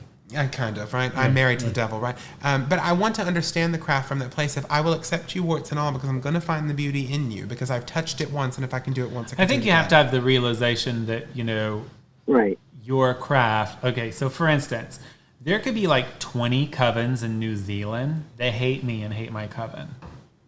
Yeah, we don't know. What does that have to do with anything? I don't know why the Kiwis hate Brian so much, but I've heard rumors. You know, just an example. So my craft is not on social media. Why am I on social media is a different question. My craft is what's going on with the people that I'm working craft behind with. closed doors. You know, and if I have, you know, a need for... No real occultist or real witch needs to be talking about how they take care of their business on social media. Right. You know, Right. Yes. So when you get these fights that you're seeing where it's all happening on air, it's character assassination or trying for public shaming or something, you can be sure of one thing. They don't have magic or power. Because they wouldn't be talking They about wouldn't it. be needing those tactics. They would just be doing it. You would just go into your circle and take Right. care But, of it. you know, Why aren't you binding You the think of the- individual? Why aren't you doing this? Why do? Because you already know it's not going to work because you don't have any power. Yeah. You know, and so you've got to resort Yeah, to teenage tactics. it So just I can gets see why real, you get. I can see why it annoys you, but I think the thing is you have to remember that your craft is what you're doing. It'd be kind of like saying, "I hate Thanksgiving because of all of the family fights I see about Thanksgiving on TV." You know, if you're going to hate Thanksgiving, it should be because should of hate your own your family. Thanksgiving. You should hate it because your family's terrible. right. Exactly. So, you know, I think sometimes No, we need and to I realize agree with that. our experiences I'm are not the reality disagreeing of with the that, situation. but Yeah. So, I mean, what I can just tell you saying this. is that the beauty has left. You Oh, know, I don't think the beauty's left. I from think that where I it's was hidden. standing. You know, I found beauty in the mysteries, and they're just gone. I don't Why, find Hawk, are you that drunk same. I will say this, White Hawk. I think that I've known White Hawk for a long time, so I can give her a hard time. I'll say this, White Hawk. I think you have to get to a point when you're going to be a spiritual journeyer, where one of the things that I think is so toxic about modern New Age spirituality is because there's no room for the dark, the dark night of the soul. It doesn't exist anymore. You know, there's no room for that. There's no room for doubt. There's no room for any of that. So what you end up doing is it all just becomes empty, right? Because it didn't work. Yeah. You know, Mother Teresa, who I have serious issues with, she was a horrible person in many ways. But Levi she's said often, that about a lot of people. Mother Teresa just was so a you know. monster. First of all, You're like, look it up. Cleopatra's horrible. She Look killed it her up. own family. Look it up, people. It was self-defense. But here's the point. Right. She's held up as a saint, as an example of Christian devotion. Didn't she says, feed that kid on Yeah. the street? She says in her private letters, she says to her confessor in her private letters, I don't believe any of this anymore. She said for years, she Probably didn't because it believe was toxic. any of it. She did not believe any of it. She could not connect to God. She said, I don't believe in him in the presence of the Eucharist, which is for a Catholic is no small laughing matter. And yet she still stayed. She still kept doing it, right? The whole point in a lot of it is, and I'll use an analogy that you might not like. She was probably a lesbian. There's a famous Hasidic folktale where two Orthodox rabbis are arguing all night long after a lot of wine, and they decide there's no God, right? They decide there's no God, and this is stupid, right? So they go to sleep. The next morning, one of the rabbis wakes up, and he hears the other one davening and tying tefillin, doing the rituals. And he gets really confused, and he walks outside, and he says, what are you doing? We spent all night drinking wine and deciding there's no God. And the man turns around and says, yeah, but what has that got to do with anything? And then the story is left there, right? You know, that is how Hasidic folktales often end, sort of with an open-ended thing. But the point is you keep the faith, you keep the devotion, because the practice is eternal. It is a practice. So I have been tempted to fall from grace, but why I don't is because I have to have this concept within me that I'm working in the mysteries, and they will sometimes be fallow, just like the cycles of nature. I cannot have an eternal spring if I am not willing to accept the winter. I absolutely have 100% confidence that the gods are real and that they have played an integral part of my destiny. I just don't know why sometimes. And, you know, I mean, I human beings, you know, we all come to those places of doubt and darkness, I suppose. But, you know, I think anyone who's been in the realms of magic, I mean, you've seen too much at a certain point in time to not be like paying attention. And I don't know what Mother Teresa's gambit was, I have no idea. Christian asked why everyone picks on her for good reason. I can't relate, I try really hard not to get into that, like, and I'm not slamming you, Levi. Usually when I'm talking about this, I'm talking about famous witches. But I try really hard not to get into that gambit of, like, Did you know what you just said to me? I know. I'm not talking about you. I'm talking about the real famous no, the ones that matter. I meant versus this one. No, you didn't let me finish. You just pulled a Christian there because he would do the same thing. I'm talking about Mother Teresa. I wouldn't be talking about normally someone like Mother Teresa, but like might be Gerald Gardner. I try to not fall into the like, I think this about them, or I feel this about them, or I know this about them because I wasn't there. I didn't know them. I don't know. All we can do is sort of study the historical facts and come up with our best guesses. But maybe she murdered someone when she was 13 and she was trying to make amends. Who? Mother Teresa. Like, we don't really know what her motivation was. Maybe she killed her little sister in her sleep and then felt bad about it for years. I don't know. So it's dark. I'm just saying, we don't really know the whole story, right? Like, why? I was once with one of our store managers, and she was rowing a boat on my birthday. And I don't know how I got there, but she was rowing a boat, and I was on the other end of the boat.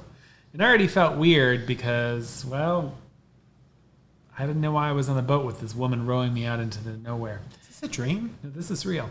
I'm not going to say who it is, but I'll tell you later. Okay. And all of a sudden, the boat stops.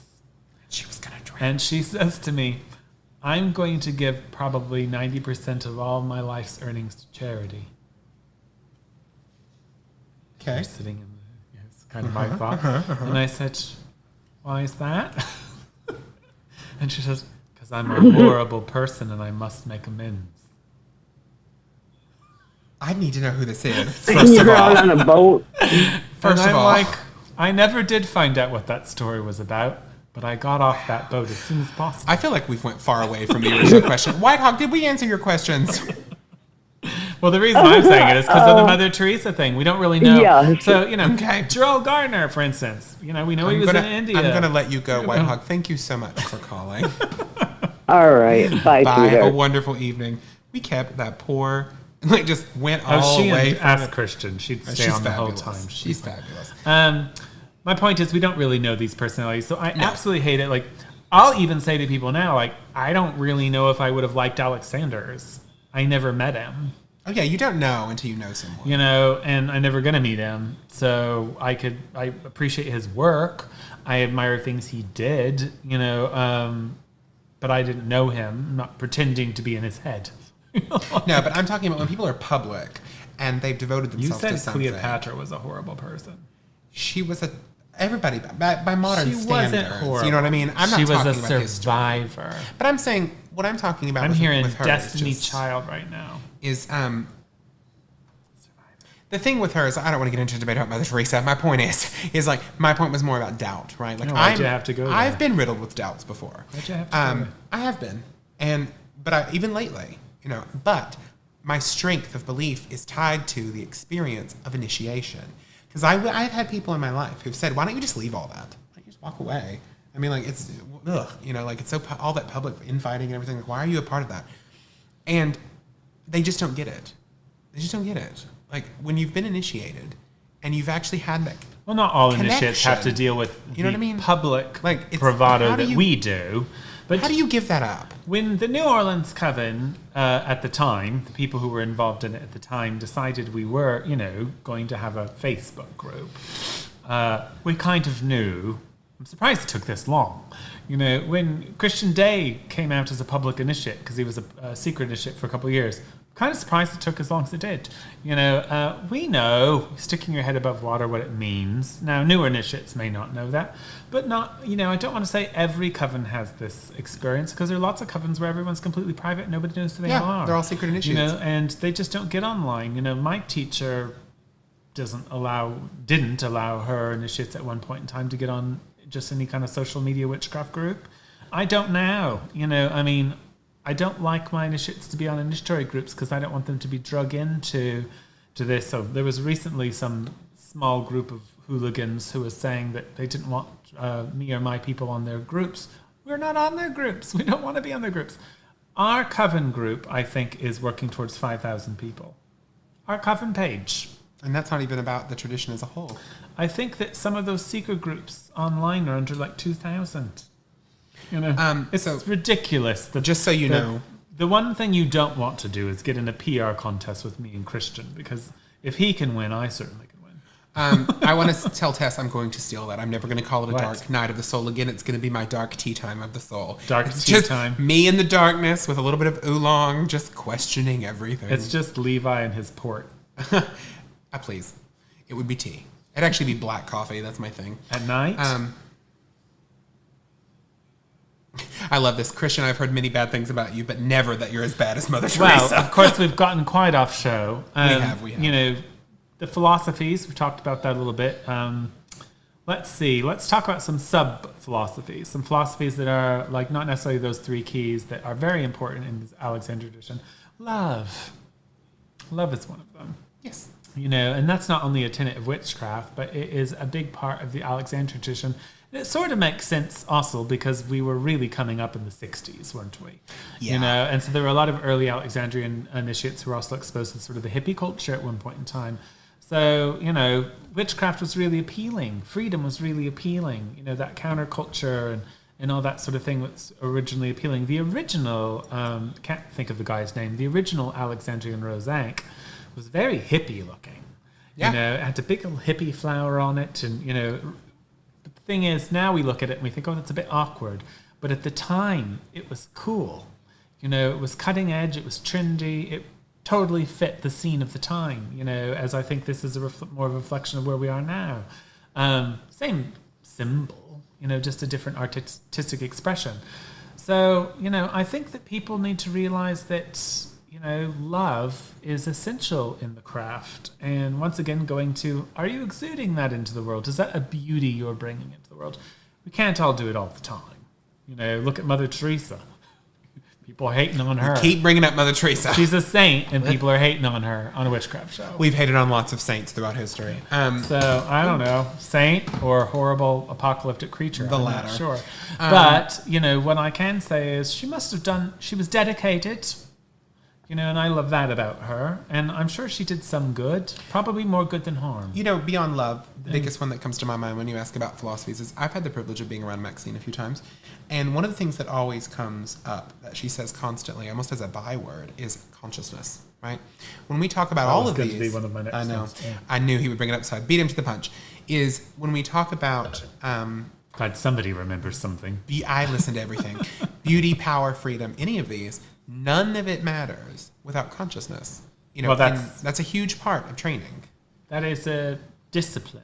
Yeah. You know, if you're, Mindfulness. If you're conscious all of the time, you know everything. And that's a hard thing to be, conscious all of the time. But if you're truly conscious of everything you're doing, saying, and everything everyone else is doing and saying, that's a very powerful power. Not easy to obtain. But as an initiate, you know, we should be conscious of our contributions to the world, both positive and negative. Yeah. And how we might fall into others, you know, and, you know, unfortunately it's not always good, you know. And I think consciousness pervades everything we're talking about because, you know, I've been doing some mindfulness practice very recently. I don't want to pretend that I'm an expert. I'm not here to preach about any of it. I'm not here to act like I know something about it that other people don't. But it has entered into my consciousness recently in a way that I can't seem to get out. Your consciousness has entered into your consciousness? My consciousness has entered into my consciousness. It's right? a big thing. But to be Sounds conscious, simple, but it's not. right? To be mindful is incredibly difficult, especially in the modern requires world. discipline. And that is a very important part of our philosophy too, right? That I do think gets overlooked sometimes when we're talking about these things because it becomes a discipline that we do I think of personally. consciousness is almost more of a technique. Yes. But it does seem to encompass the philosophies that we talk about. Truth. You know, truth is something, anyone who's seeking knowledge wants truth. I've come to a place in my mind where if somebody lies to me, I don't speak to them again. You know, especially if it's about knowledge. You know, so I've had a few occasions in my occult world within the last few years where somebody blatantly lied to me about something and I never spoke to them again. Because it was simply just that part of me that said, you are an occultist, you are an initiate, you're supposed to be teaching me and you're intentionally lying to me, so you have no value to me. And I can now not trust anything you say, and I don't want my craft to be spoiled. Truth, there's a bit of consciousness in that as well. You must be consciously aware to ascertain truth, because people do lie all the time, and sometimes to themselves. And it's a world of smokes and mirrors and creating illusions, So penetrating that and seeing things for the reality of the situation is what I mean by not that always easy. Not always easy. So those are occult techniques. Yeah, consciousness is huge. Another important technique, philosophy, is silence, which certainly goes into the craft. Yeah. When should you shut your mouth? A lot more people at Facebook. A lot more. A lot more. I sometimes say things I shouldn't say. But then again, never. There's a lot of things I Never. could have said on the show tonight, and Levi can attest to them. Levi is sitting here very tense right now. Rolling out of my mouth. Aside from names, I could give you a list of where the bodies of buried are some of my enemies, and it would shock and appall them that I know, and disarm them. But and These things must be done delicately. everything from bookstore owners with mental illness to the molestation of new priestesses. I'm not going to get too into it, but Brian, point being said, I could go on, and a lot of other people could too. But sometimes silence is golden. people in glass covens shouldn't throw stones. Yes, and I just honestly don't want to get in. Quite frankly, let's just call a spade a spade. Almost all my enemies are very common. Wow. And I don't want to be common. No, there will be no tea spilled here. It will stay within its porcelain cup. Most of as it my was meant to enemies, be. I don't even know them. I don't even know who they are. Let's keep it that way, shall we? Yes, I'd like to. Let's keep it that way. They're going to need a lot more. One of my favorite curses. A lot more pitchforks. One of my favorite curses. You know what I think about you? Nothing. I don't. Yeah. Like that would be my favorite. I hope your Uber drivers talk to you. That's evil. Like that's evil. Like, my God, Brian, how could you be that cruel? I love how Christian's already making it a comment. Like all of my enemies are very common, and I don't wish to be common. Well, Brian it's Kane. true. Even the things they do are common. But yeah, I will say that's another thing. I'm not perfect. I sometimes shoot off the mouth and say things. Oh, it's fine. It's fine.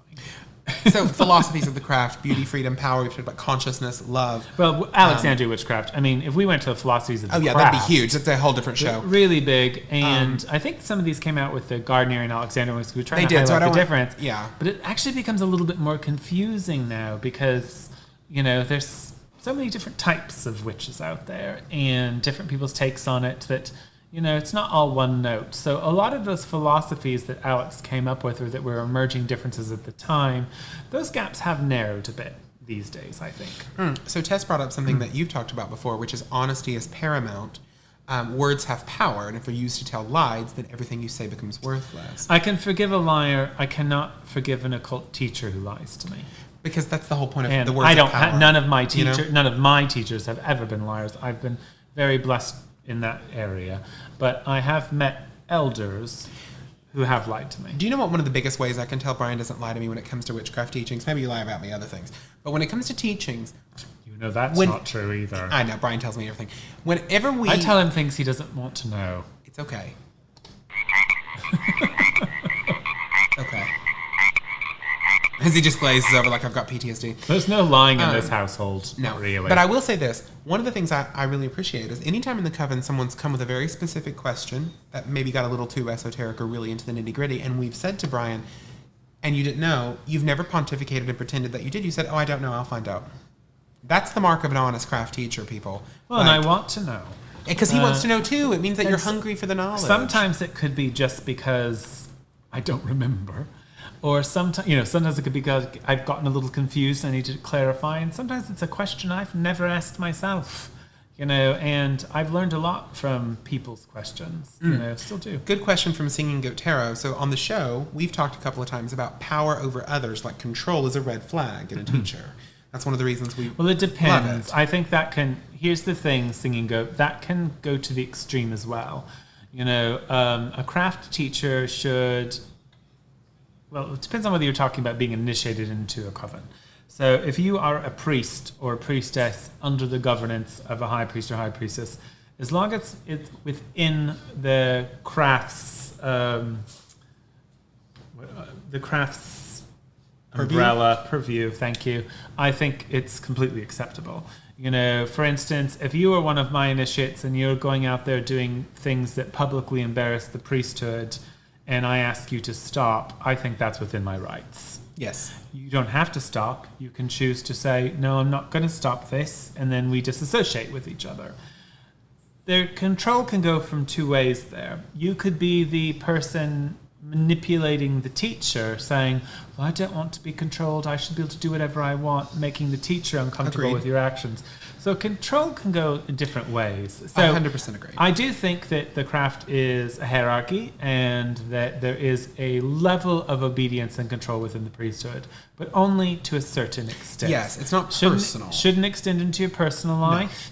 It shouldn't be financial. It shouldn't be Violent. Reciprocity. It should not be violent. Shouldn't be sexual in nature. You know, none of those things. You know, those are relationships outside of craft. And singing, but if it's about the priesthood, craft, or how you're presenting yourself publicly, that's different. Especially if you're associated with craft, then I think that That's it different. is within the periphery of any priesthood. I think Singing Goat Tarot is getting to a deeper question here with the second part. How is it different from the power we're seeking? Because one of our philosophies is power. So I think what you're saying, correct me if I'm wrong in the comments, is we're talking about power, but then we're also saying we don't want violent power. Here's what I'll say: power is fire in a metaphorical sense. Fire can either light the hearth, make the torch, or it can burn the village down. Power is meaningless in our system without the rest of the philosophies, without beauty, without love, without consciousness, without control, without training. So power is meaningless. All the power in the world, if it's not conducted correctly, dissipates. I think the idea of dancing around power over others is the New Age philosophies sinking into the craft. There's nothing wrong with responsible power over others. If you're someone's boss, you're going to have a certain amount of power over them. Or your mother. If you're a parent, you're going to have a certain amount of power. If you're in a relationship, you're going to have a certain amount of power. Agreed upon power. Agreed upon, yes. When we say, so as witches, Levi and I have never sat here saying you shouldn't have power over other people. We're saying that we as witches celebrate our freedom and that witches celebrate freedom. And witches don't want to be controlled. However, when we are controlled, it's a conscious We've chosen agreement. to be. So we didn't get to choose who our parents were. We were children. But we do get to choose who we work for. We get to choose who we serve with. We get to choose who we worship with. Those are choices. But to convince ourselves human beings don't have power over us, Trump had power over all of us. And we had very little choice, some of us, in that. But he did. So getting into the New Age delusion that witches don't try to exert power over people is not correct. And that's true of any spiritual system too. We try not to harm unnecessarily. Guru lineages in the East, abbots of Buddhist monasteries, there's always power, guys. It's not escapable. I don't fall into that delusion of you shouldn't try to control people. I'll say I think you this. should be responsible for your actions and you should reap the consequences of your actions. I think it's important to reiterate, and maybe I'm repeating myself, but I still want to, that when we talk about power, power is a meaningless word outside of context. It just is. So, I've met a lot of people who they're obsessed with this concept of I'm powerful Tell because that of person my... we can see them. We can see Facebook messages. Yes, we can see Facebook messages. But I have seen people who have claimed so much occult power because of some weird, creepy, thing that they do in private, but their life is in shambles. They're, awful. Well, that's... And I'm like... If you want to look for red flags, look for that. What does that mean, even if you have power? I met a woman in the UK once, and she said to me, why is it that every healer is a bloody cripple and every magician lives in a flat? Mean, but funny. Because if I was going to look for someone to, not that I ever would, but if I was going to go, hey, would you do love magic for me? I'd want to pick a person who had a really good love life. If I was going to ask someone to make me Thank you, rich, Kristen.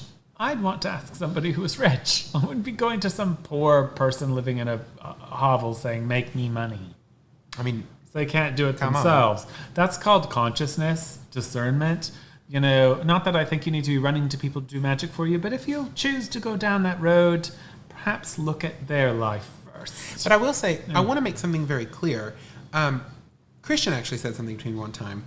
We were having this discussion on some level. I can't remember what had brought it up, about power. And he had said to me, it's not about people mistakenly think that he's talking always about money or that Brian's always talking about money. No. If you decide that I want to be a poet and my channeling of power is going to be my poetry and you're published in 7 of the most prestigious literary journals in America, you might not be wealthy, but that's power, right? Because within the world you've chosen to channel that power, you have been successful. A farmer has power. A farmer has power. Let's say that their power is they have They're the most feeding beautiful us. crops, right? Every year they have the greatest yield, the greatest crops. That's power, right? Power is about devotion to something. Will and power go hand in hand. Yes. So we're not saying everyone needs to be rich to be a powerful magician. We're just saying, you know, maybe if they're impoverished, they are not good at making money magically. I would love to hear another caller. Do we have any brave I think folks, we have one. Sassy folks? 309 Goddess, please ask a question or two. Thank you. Yeah. Still screening. Oh, wait, no. It's skipped. You have to call back. Sorry. That's because they must not have done that. Yeah, if you don't do it, you have to do the screening process, guys. We're screening because we want to know who you are. But yes, this is not about power. Christian made a joke where he said, I'm very well off. I'd be more well off if I'd chosen to be a lawyer. Here's what I'll say. If we're only interested in temporal power, we should be Christians. I am an openly gay witch. If tomorrow I converted to evangelical Maybe you'd have to go Christianity, back in the closet. That's the only negative to that argument. I could bang somebody in private. Nobody Wait, would do you know. think I could do it? Do you realize how powerful I could be? Hey, how y'all. beloved. Me and right? Tiki are here to talk to you about Jesus. By millions. So, like, choosing this Do you is want to also talk about to the the people mysteries. about Jesus? What do you think, Tiki? No, you're growl. Did you hear him growl? You want to talk about Jesus?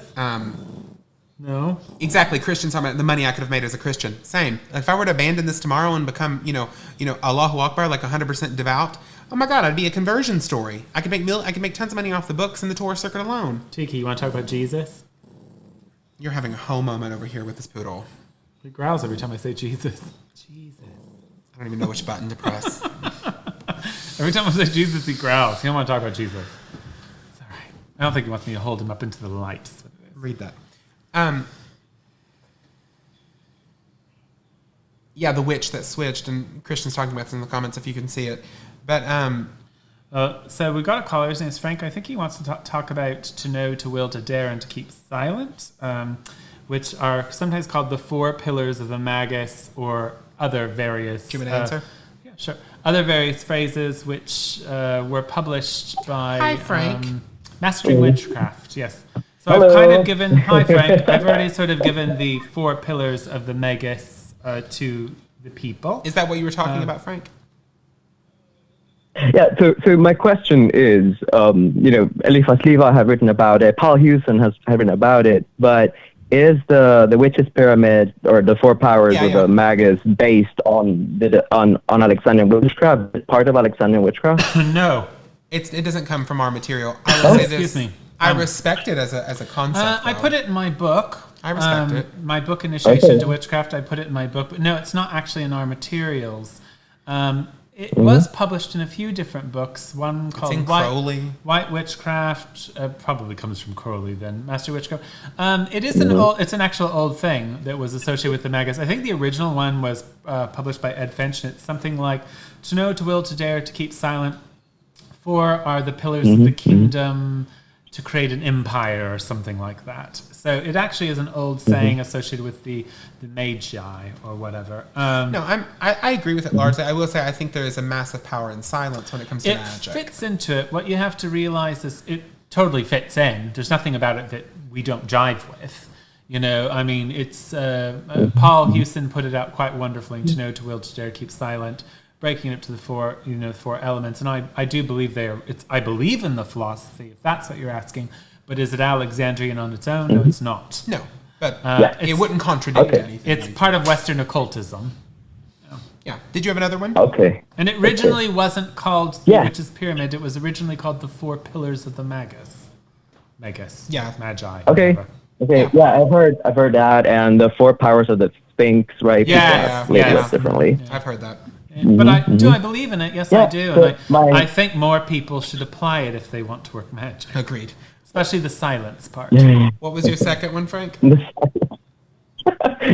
Yes, and my second question is, you've mentioned, right, about consciousness, and Alex in What Witches Do had mentioned, right, that we teach consciousness of will. And Maxine in Firechild mentioned, when talking about like human people practicing the witch magic, right, and when talking about the human soul, she mentions the destination is wholeness of being on all planes of existence, right? Which I love that. Well, that's the great work. That is the great work. Huh? That's the great work. That's what we call the great work when we talk about doing the great work. Okay. The great work is the evolution of the how do you initiate relate soul. the teaching of consciousness of will to the principles of beauty, power, and freedom to reach that great work or wholeness of being? How do you relate Alex's and Maxine's point? Here's the biggest one for me when it comes to the consciousness of will and power, which is it's only understood in craft, and this is what separates craft from ceremonial magic. And I've said this on the show, and I know it's quite repetitive. I'm sorry if you've heard it before, Frank, but the power of craft is the magic and the understanding of the mysterious need for the other, which is really about love. And it's but because the word love has become so trite and cliche and overused, it has to be experienced, right? So consciousness is directed in our circles because the gods are invoked, right? And there's going to be that moment where an individual human conscious ego is challenged to look at its mirror. And in that divine connection, which makes the two that were once separate whole again, you have an immense reservoir of power, and that's where our consciousness can go. The consciousness individually is somewhat incomplete, is what I would say. It is a Shakti with no Shiva. I think Levi's made me forget the question. Rephrase it for me one more time, would you? Maxine, consciousness. So it's how do you relate, the teaching of consciousness of will to those principles of beauty, power, and freedom to reach that wholeness of being / the great work, right, that Maxine has talked about? Well, I mean, consciousness is literally the awareness of all things, right? So when you're if you're going into a philosophy and you are truly conscious of, and this is harder than it sounds, if you're truly conscious of power, with all of its positives and negatives, how you wield it, how others wield it, how it can be wielded. We can apply this also to the other attributes. Beauty. If you're truly conscious of beauty, its effect on the world, what it means to you, how you contribute to it. Now, within the magical circle, obviously there's some things I'm not going to say publicly, but within the magical circle, you're creating a nucleus in which all of these thoughts and concepts are magnified, right? So you have to be very conscious when working magic in a magic circle because you are trying to create universal change. The path of the initiate from beginning to end, which is your death, right, is a journey to try to help evolve the soul. You've entered onto the path of initiation. The initiation is the beginning of change for your soul.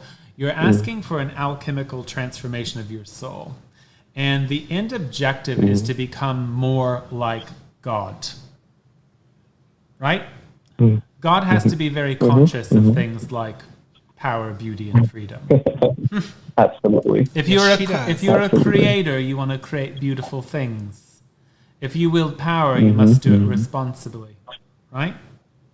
And freedom, why create anything or contribute to anything that's sentient if it's not free?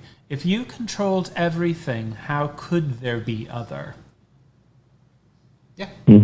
So it's part of the hopefully that part of the mysteries, Frank. Part of the mysteries. It's something to contemplate. I think the beauty in your answers, right, is that you connect it to that experience of the one and the other, to the circle and the gods, which That's why I'm seeking traditional Alexandrian witchcraft. Yes, because we don't.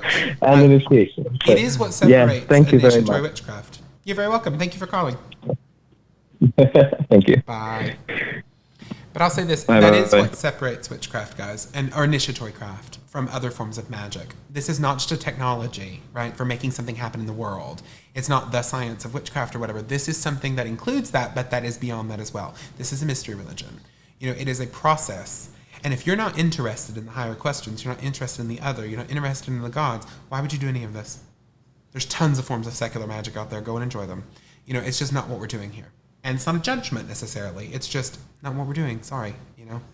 Like, I remember one time I asked Maxine something when she was at Hex Fest, and I was very nervous, you know, because you know it's Maxine, you know. So I raised my hand and I said, "There's a lot of people now who are even in initiatory circles who talk about the gods as if they're not real." I said, "How do you feel about that?" And or somebody coming for initiation who doesn't believe in the divinity at the core of what we do. And she made me very nervous because she looked at me and she goes, "Oh, many days I feel like quite an atheist." And I remember I clenched up a little. You know, I was like, oh God. But then she smiled and she said, "But I want to be very clear. We raise power through worship. And if you can't do that and you're not willing to, you're not going to get very far in my circle." So that's that. Well, witchcraft is a religious magical system. You know, I mean, I'm kind of the argument that all magical systems come from religion, really, but some have been distanced more than others. See, exactly what Tess is saying, the great work. By elevating the individual soul, you're touching the cosmic soul or the humanity No, as a I whole. don't think most people are going to do it, but that is the path of initiation. Most people are probably going to get reincarnated into, I don't know, a Facebook troll, perhaps. Yeah. There's just a place in hell where all of the trolls Not of us, social Tess, media though. get... Yes, I know. They That's become what we- beings for a while, right? Ooh, that's like we could create a Cabot spell like that. Like that could be like this weekly meditation where the Facebook We put them... trolls go. They call them, in the Eastern religions, they often call hell beings Narakas. So we'll just have the troll Narakas. I swear if it wasn't for my friends on Facebook and my business stuff on Facebook, I would not go on there anymore. Well, I don't as much anymore. I do like to post things on our groups. I think it's hilarious that people think, I'm not on any magical groups except ours. I haven't been for years. I don't want to be because they're all nuts. Or they allow nuts people. You know, we have things out there where you've got Gardnerian or Alexandrian secret groups that are like just a bunch of jerks, quite frankly, and they're not really liked in their own traditions. We've got people who represent traditions that they're not really representing. This is why I've been very careful not to put Alexandrian on any Facebook group. We've got Alexandrian traditions things that have non-initiates as admins. Like, it's insane. It's so bizarre. I don't get it. You know, That's another thing. I'm going to say one thing that has. why are you an admin on an Alexandrian group? You're not even. We're getting near the initiated. end here. I want to say one thing, which is this. I have had my doubts. So I just don't do it anymore. Initiations, but I'll tell you one thing. I've had non-initiates attack me in Alexandrian groups. Something that has stuck in me today. It was a thought that hit me today, which is double down, Levi. We're not ceding this ground. I'm not ceding ground to the neo-pagan New Age masses. I'm not ceding ground to the non-believers. Not on the same ground. Exactly. I'm ceding nothing to the non-believer, right? I'm just not here to argue with them. I think that the hardest thing that they really just can't wrap their heads around, and I had this here in New Orleans, I've had a journey which has worked great for me, is the fact that they don't understand that I don't want them to sit with me and I don't want to sit with them. No, I'm good, thank you. It's not a hate thing. It's just not on that term, not on that terminology. You know, I don't want to go down to a park and look at bad rituals and people's bad wares. You know, I don't want to go camping at a festival where people don't bathe, though that might be more interesting. You know, there are things I probably do miss out on, or days gone by that I've missed out on, but it's just not really my cup of tea, you know. I loved going to the Alexandrian Grand Sabbath I went to. I love working with the covens I've gotten to work with in Massachusetts and the UK. I love the initiates that have come and guested in my coven here in New Orleans. I love the people I meet at Hexfest and at the Festival of the Dead and at the Witches' Ball, and, you know, why would I need something more or be interested? Here's what I'll say. My phone just told me something. How much of me is there? My phone just told me something, which is that tonight, if you're in an area near where I am, because I know the night sky looks differently everywhere, and you look up, you'll see the crescent moon below Saturn and Jupiter. It'll be a beautiful connection. And I'm not even going to use this as a plug for my book. What I want to say is I find more interest in that blurb that my phone just told me than half of the debates that are going on about fellow initiates. What was your blurb? And the little thing about the planets. I honestly have gotten to the point where I'm just like, either you're doing the work or you're not, children. Like, and it's not even a moral judgment anymore. Well, that's why I finally wrote a book. It's just not.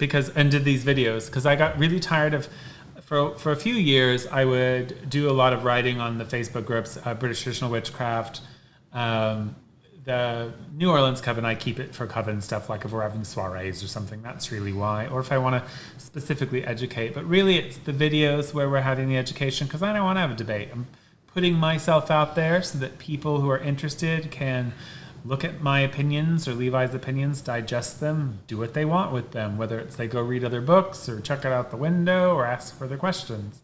I don't want to have a debate with the same Gardnerians that I was debating with 2 years ago, because quite frankly, most my haters are the same people who hated me when I got initiated. And they are like a small group of jerky initiates that still hate me. And just like, and then of course the pagans. You know. I'm going to keep the pagans, he says. I'm going to keep doing the work. So, and I think they're not real pagans. They're American park pagan people. Okay, we're getting negative. Well, no, I mean them. You're not wrong. I think there's a difference between people who identify as pagan in like the UK and people who identify as pagan in America. I think there's actually a cultural difference. You know, and historical too. Different groups, different moots, different meetups. In the UK, they're usually just being local and doing non-Christian things, like today's our May Day festival kind of thing. Come down, yeah. Where here it started becoming about social and political identity, and are you a Viking, or are you a Celt, or are you a heathen? And it just took on a life of its own. And I could be wrong. Maybe it's like that over there. And they would just create these powerhouses of political controversy, and who were the pagan elders in every city. The pagan elders. No, every city has pagan elders. I know, what a term. And it's always not anyone that's been in any groups. Never. It's never anyone who's initiated or run covens. It's always just, So, yeah. I'm not going to say it. I know you did, but I kept you. So what was the next? We're not going to have one this Friday, guys. Well, our very last episode for season 3 next Friday will be next Friday. We're projecting anyway, and it's going to be our grand finale. We don't have a topic. We're going to do a grand finale. We'll just cover witchcraft, our shows.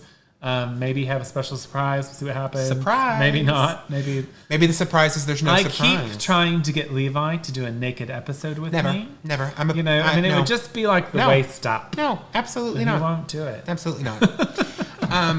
Absolutely not. So I'm going to say good night. And I'm going to say that I hope you enjoyed our thing. Thank you so much for your comments, for your call-ins. If you're watching us on YouTube, please click subscribe. Please like our videos. And I was happy to join you tonight to talk about beauty, power, and freedom. Right? And memory. We do know this. I do know this. We had a long day. We had a class before this and everything. Levi's been teaching all day. So yes, if you have any further questions about the subject, please go ahead and link them in the chat. We'll try to get back to them. If you have not subscribed to our YouTube channel, Hex Education, please do. That's where the archive of all of our videos are. You can find them on Facebook too, but it's much easier on YouTube. And if you like it on there, it helps generate and promote the show more than Facebook does, because Facebook isn't where people really go to look for videos. So anyway, thank you for supporting us. This was like our 38th episode, I think. And so we're going to do one more, and then we're going to take a small break before season 4 so we can focus on being vaccinated and talking to real people. I'm fully vaccinated. But anyway, one more to go. I get this Friday. Anyway, thank you for watching. Thank you so Hopefully much, guys. We enlightened you. If I was going to leave you with anything tonight, it would be that these traditions of witchcraft have deep cultural ties. They have long-lasting relationships and meaningful stories that mean much more than the label. And may the gods be ever in your favor. Good night, guys. May the goddess preserve the craft. I know. It'll do just fine. Sleep well, guys.